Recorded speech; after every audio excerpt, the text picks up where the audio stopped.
Welcome to another TDM discussion. All right, so the Department of Education is requesting $59.9 billion, which is, President Trump is requesting $59.9 billion for this Department of Education. And that is a $7.1 billion decrease or a 10.5% decrease. Now, there's three different sections on here. There is the Department of Education in regards to K-12, so elementary, middle, high school. There is higher education, so college, universities. Then there's the workforce, so technical education, vocational schools, stuff like that. So for K-12, this is a pretty standard one. I didn't expect President Trump to just be like, who needs it? And this is the reauthorization of the ESEA, which is the Elementary and Secondary Education Act, I believe is what it's called. Basically, what it does is it funds primary and secondary education. So, public schools, really. You're allowed to go to your local high school, your local middle school, your local elementary school. So that's basically what it is. And it emphasizes high standards and accountability. That's what the ESEA is. Basically, it's reauthorizing it again. And then the next one is empowers families to choose the schools that are best for their children. School choice, really. So families will have the option to choose. Well, do they want to go to the public high school, or maybe they want to go to a private Catholic school, or maybe they want to go to a charter school, or maybe they want to go to a magnet school. So you have that choice. There's a lot of people. There's people on the left that I've talked to that are not necessarily in favor of school choice, and I think if I'm not mistaken, I believe the argument is because if more people do school choice, it's going to take away funding from public schools. But I'm not entirely sure I buy that, because I was on school choice when I went to high school. So, but I went to a public school. So I'm not entirely sure how much I buy that. Now, that's just anecdotally, of course. But it's just, I don't think most people are just going to be like, hey, let's go to a private school. Not a lot of people are going to be doing that. Most people are going to go to public schools. Then the next bullet point is to provide high-quality special education services to children with disabilities. And it supports the implementation of school-based opioid abuse prevention strategies. Now, the other thing I wanted to go over, but I didn't really have a chance to, was I wanted to go over the Department of Health and Human Services and how they're going to tackle the opioid crisis. If this is one of their steps, if this is one of the steps they're taking, then fine. It's fine, I guess. As long as it's not like how DARE was, which was just it didn't work. DARE didn't work. No, it didn't do anything. It just spread nonsense and fear towards a couple plants. Come on. The right choice is to educate about what these things do, and to educate why maybe you don't want to do them, or if you do, to explain what the side effects or what the ramifications of that can be, not to spread fear and say marijuana will literally kill you. Here's a big issue I have with that. So, improper drug education is just like improper sex education. If you teach someone as their only sex education, essentially that abstinence is the way to go for safe sex, then they're not prepared for what if they choose the option of having sex. What do they do then? And as someone who believes in liberty and freedom, you have obviously the right to have sex. So you should be taught the proper education for how to have sex safely. So when it comes to drug education, I'm not saying you should teach someone how to shoot up, but I'm saying you should teach someone that there is consequences. There is consequences to using dirty needles. Very huge consequences. And I'm telling you should teach them that there are consequences to not knowing how much you are taking or what you are taking, because you can die. And like when you take opioids, if you combine that with certain types of medication, you are essentially as good as dead. And instead of not telling them that and just trying to scare them into it, which, by the way, being told not to do something is the basic definition of getting a kid to do something. And especially a middle schooler. Exactly. Or high schooler, they're gonna do it. They're gonna want to do it. Exactly. So when you teach them, first off, if you teach someone that if you take this drug, this Oxycontin, and you combine it with this other drug, Xanax, you will die. Guess what? That's not saying don't do this. That's telling them the truth, and more than likely will scare them a shit ton more. Yeah, because I mean, I'll be quite frank. Kids are not the brightest. They're not. They're still kids. They're still learning, and that's why they need our guidance. They need guidance from adults. They need guidance from teachers, and etc. But sometimes they just need to be told the truth. I mean, obviously, I'm not a parent, but there's times where you lie to your kids. Like, quite frankly, there just is. But when it comes to something like this is something that's really important. This is something that if they're not educated in the future, something really bad's going to happen. And it's going to be partially on your head because you didn't want to teach them. You felt uncomfortable to teach them. And the biggest problem, in my opinion, that this generates is that it generates a stigma that once you have, let's say, a student is raised with some form of drug education, but their form of drug education is don't do drugs. Drugs are bad, okay? So if they're told that, and then they experiment, they take some drugs, they now have the taboo of knowing they shouldn't tell anyone this. When what should someone who may end up becoming addicted from the drugs that they take feel comfortable doing? Tell other people that this is happening. Because if they are in that situation where maybe they've experimented with Oxycontin or whatever it may be a little bit, and they're getting nervous, maybe they'll just keep it to themselves if they're told this is a terrible thing and you are essentially a terrible person for doing it. But maybe if they're told that this happens, people experiment, do it safely, maybe then they'll be more open to expressing this to other people and being like, hey, I think I have a problem, instead of just shutting off and not telling anyone. Also, just before we move on, I just want to be clear. I can't speak for Timmy, but I have a wild thing to say that I'm not advocating for 14-year-olds to take Oxycontin. No. I'm just saying that because that what we're saying could easily be misconstrued by people with malicious intent. So I'm just making that clear. And I understand that, Timmy, you probably don't agree with that. No, I don't. But I would applaud anyone that would try to attempt to shove words into my mouth. That's obviously not what I said, though I understand why you said that. Yes, I just want to be doubly sure to be extra clear. I just think and we won't get into this much further. I'll let you keep going with your points. But by me saying this and me putting my foot down and stating this heavily is A, it's because something I believe in heavily, and B, it's because I think there's an issue with the way we are developing as a society to where we try to corner off and prevent people from discussing certain things. And we do that by trying to put words in their mouth and claiming that they mean something when they don't really mean it.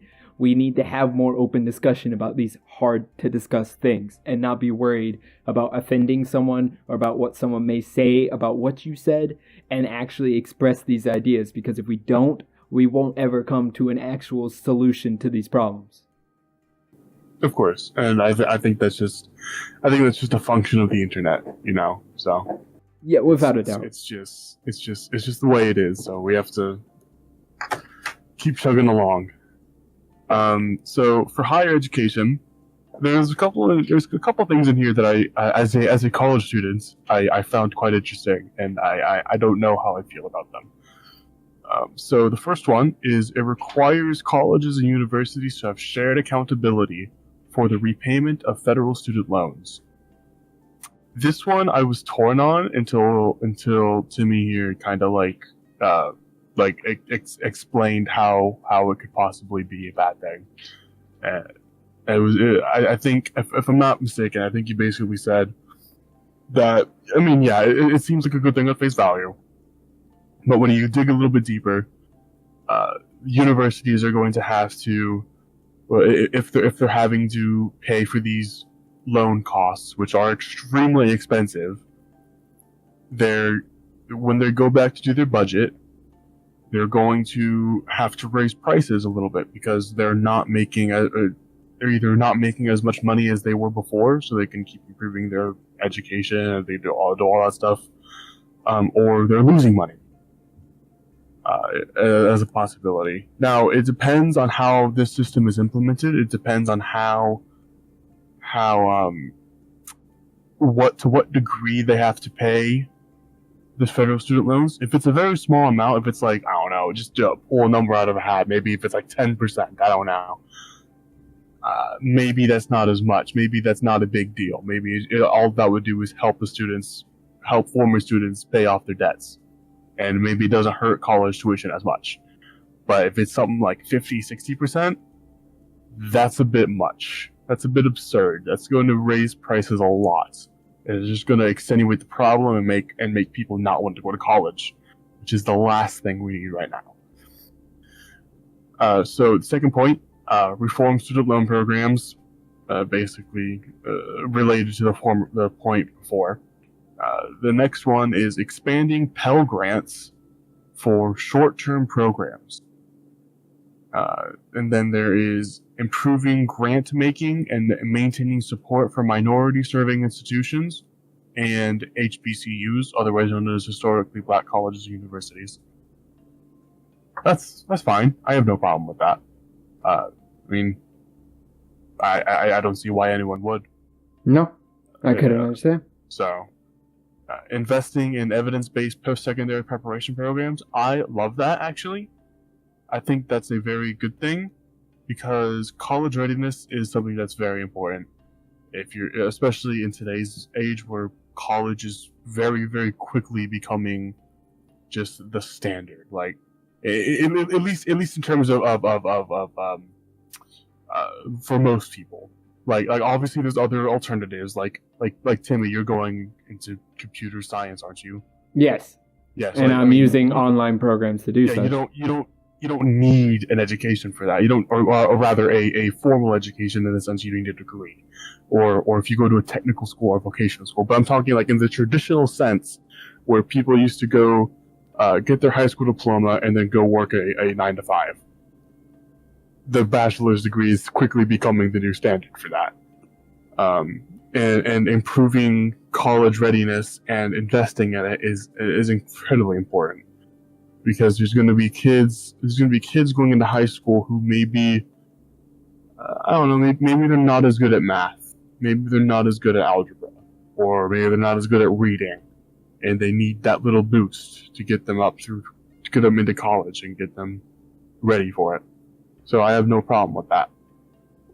And then the last point for higher education, and there's a bunch of other sub-points for it, basically supports a reauthorized Higher Education Act. And what this would do is expand Pell Grant eligibility. I love that.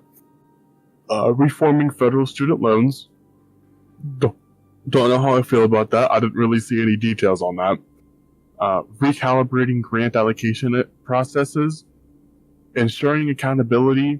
Reducing regulatory burdens. Improve transparency. 100% for that. Offer administrative updates and financial flexibility. And one that was really odd, it was promoting free speech on college campuses. Which I'm not sure exactly how a budget will have any influence on that. Yeah, that was an odd one. I'm all for free speech on college campuses. I'm very like for example, when that, I think, who was it Milo? I think it was Yes, Milo. I know what you're talking about. Was it UC Berkeley? I believe so. When Antifa protested them, I was just like, just let him speak. I mean, just let Milo speak. But as soon as you let Milo speak, you better have a liberal or a socialist or whatever, some lefty, go up there and refute everything you just said. Well, the big thing is, and this is not something I'm going to dive into because it has absolutely nothing to do with a budget, which is why you point out this is such a strange remark. Mm-hmm. But a big issue definitely is with the limiting of free speech on colleges, which I'm not going to say is outright happening, but it is definitely becoming more of a trend.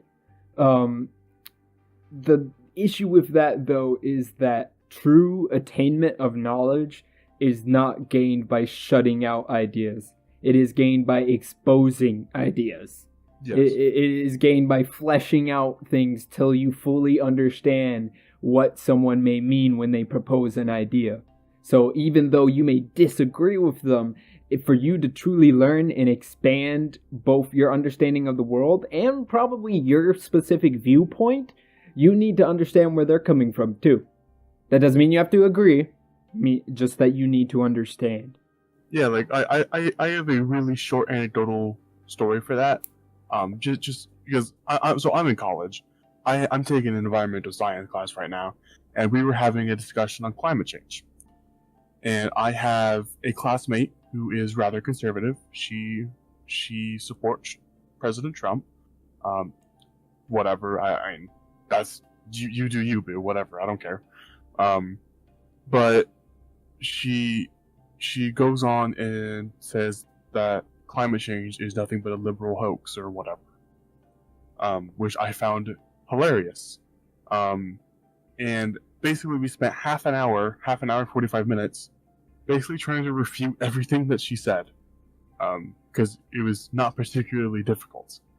And it's just I didn't feel like that.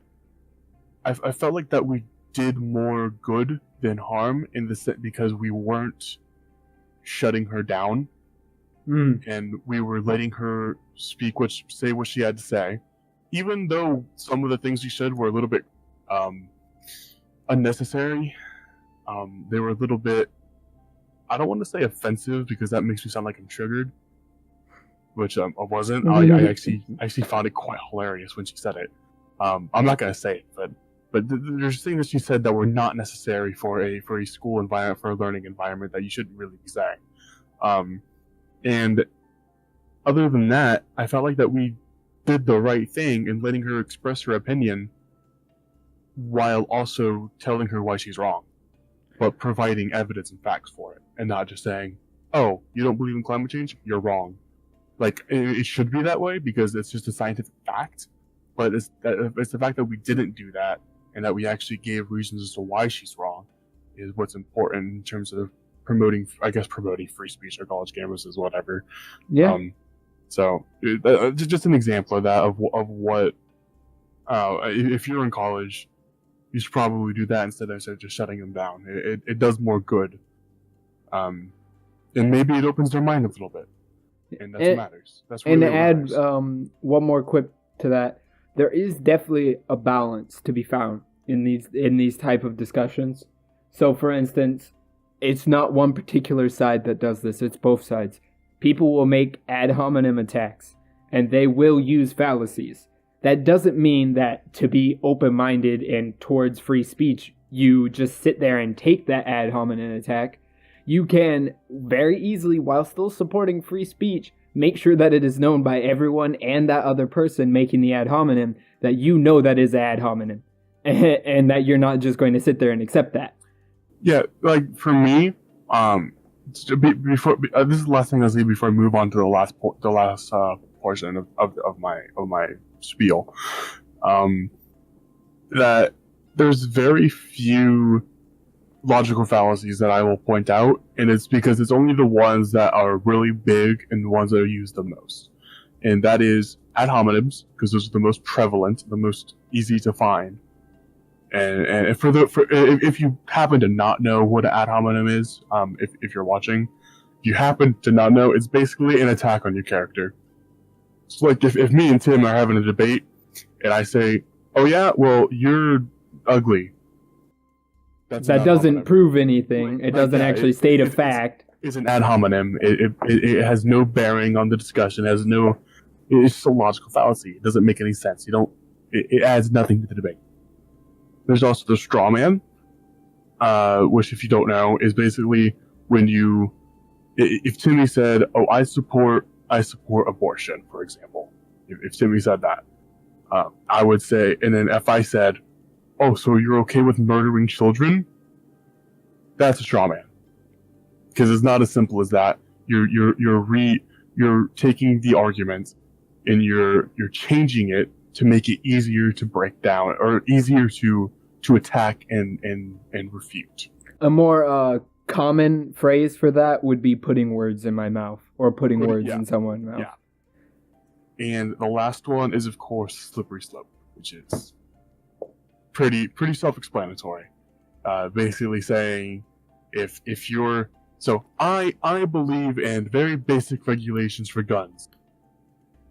But then if you said, "Oh, so you support in complete and total totalitarianism with a gun-free state," I'd say no. That's a slippery slope. Because you're saying that because I support very basic gun control in the sense of like expanded background checks, an optional buyback program, etc., etc., etc. Well, clearly that means I want to move towards a totalitarian state where guns are just banned. No, that's ridiculous. Now, with that said, I want to move on because that was completely off topic. Well, you can blame the budget for having that. I blame the promote free speech, and I think that's a conversation we can have for another video. Without a doubt. So the last portion of this topic is the workforce. So the budget wants to support career and technical education. Love that, 100%. I'm currently not doing that, but I think that's a great option that a lot of people should consider if they don't want to go to college. Because really, you have go into the workforce, you can go to universities or colleges, you can go to the military, or you can go to vocational technical schools. Those are your options. And making sure that the career, technical, vocational schools are a viable option, I think that's incredibly important for people who don't want to go to college or go into the military. And then the next part is revamping federal work study to emphasize workforce development. The next one is, I think, arguably one of the most important parts of this Department of Education, and that's promoting STEM. It's very simple, very, very simple, but promoting STEM is one of the most important things you can possibly do, especially in the Department of Education. And if you happen to not know what STEM is, it's correct me if I'm wrong, but I think it's science, technology. I forgot what the E is. I think it's mathematics. Yeah, science, technology, mathematics. Yeah, if you want to continue, I'll look up the E. I don't know what the E is, but anyways, it's science and technology and stuff, basically. So the next point is modernizing and making government engineering. More efficient. Engineering, okay. That's arguably more important than the other three, in a practical sense. So modernizing and makes government more efficient. That's another point. And then the last point is, I'm fine with this. I have no problem. In fact, I think it's a very good thing. It's being they target it correctly, and that's reducing waste. I am not familiar with how much waste the Department of Education has. I would imagine there is some, but I can't imagine it's a whole lot. Because, I don't really know what you're going to waste it on. You're going to waste it on Pell Grants? I don't know. I think a lot of the issue has to do with, it seems to be the new theme that essentially governance is waste. Possibly. Not to say that everyone who supports Trump or this budget or who has written this budget believes that wholeheartedly and as the determining factor of governance. But to say it's a more popular opinion to think that when a government does something, there is bound to be larger amounts of waste. Yep. So that seems to be a theme, at least easily over the past 20, 30 years, of what the Republican Party has been spewing. It's just been government waste, which yes, it's an issue, but I don't think it's as big of an issue as people make it out to be. And when it is, it's not in the areas that they focus on, such as, like I said earlier, the Pentagon waste, losing $5 billion out of nowhere. And I don't think you could point to private sector and claim that there isn't waste. Oh, totally. As like some contrast, what are you trying to point to beyond governance that isn't wasteful? Now, I'm not saying that there aren't private corporations that probably aren't more efficient than the government. There probably are.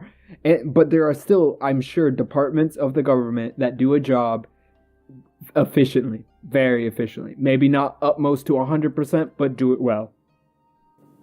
Yeah, like from what I understand, if I had to imagine, I'm sure that before Mick Mulvaney got his hands on it, the Consumer Financial Protection Bureau, I'm sure that was probably incredibly efficient.